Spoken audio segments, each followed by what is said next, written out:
Mr. Paul, for what purpose do you seek recognition? I ask unanimous consent to address the committee for 5 minutes. Without objection. Move to strike the last word. Mr. Chairman, thank you, and I oppose this legislation. I do not challenge the motivation of those who support this legislation, but I think it's deeply flawed, and I think it's going to do a lot more harm than good. It reminds me of all the talk that preceded us going into Iraq, all the wonderful things that could come by putting more pressure on a particular country, starting first with sanctions. Sanctions are an act of war. It was suggested that Venezuela may be going to send oil over there. That means maybe intercepts on the high sea. But the best way for others to look at this, to see my point, is how would we react if somebody closed down our oil imports? I mean, we would be pretty unhappy about that. To think that this is not a serious matter, I think, is being rather naive. First off, the Iranians have a right to enrich for peaceful purposes. They have never been found in violations of the NPT treaty, not once. Our NIE report says they haven't been working on a weapon since '03, and just because you disagree with it, you just can't dismiss that report out of hand. So there's a lot of distortion on this information that we get. When we went into Iraq, there was an unintended consequences. There is still no stability there, but one thing for certain is Iraq is a much closer ally of Iran right now. We drove the Iraqis into the hands of the Iranians. And there's been an expression here that this is a good bill, but we still should be concerned about China. If you're concerned about China, this is the best thing in the world for China. They are motivated. They have already invested in Iran. The production of petroleum products has gone up significantly in Iran.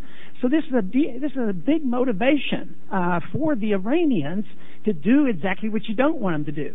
Now, the theory is that if we really punish the people, take their gasoline from them, and they're going to get angry, and they will. They're going to get angry at us. They're not going to get angry at the Ayatollah. What you're doing is you're deliberately undermining the dissidents there. They will lose all credibility. People, when they're attacked from the outside, as we were on 9/11, we come together. So all we do is we keep pounding on people like this, and we ruin the dissenting views that are operating in that country. So I just think this is all going to backfire. And we need to think in terms of the principle of free trade. You know, the more you put on sanctions, the more likely you will be fight with them. We put on sanctions, and we knew we were destined, at least a lot of us thought, we were destined to go to war in Iraq. And this means that we are willing to take on armed conflict. But you know what?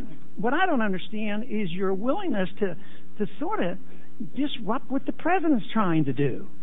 I mean, the president's trying to negotiate and talk. He said he wanted to do it.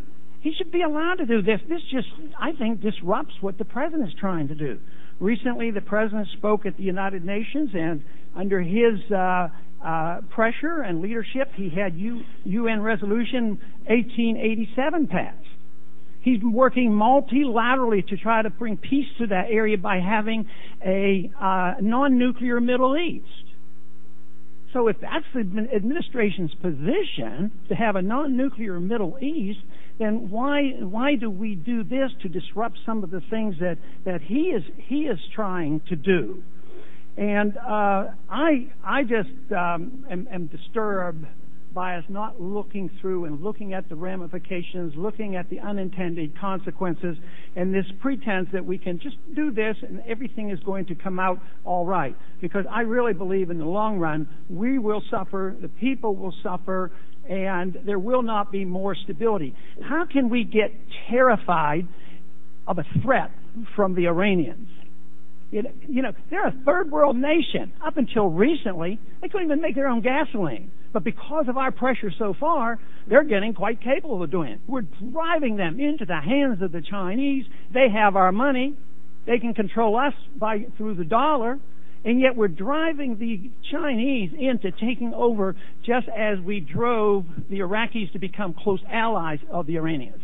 I think our policies are deeply flawed. I say your motivations are fine and dandy, but motivations aren't the answer. We have to think of the consequences.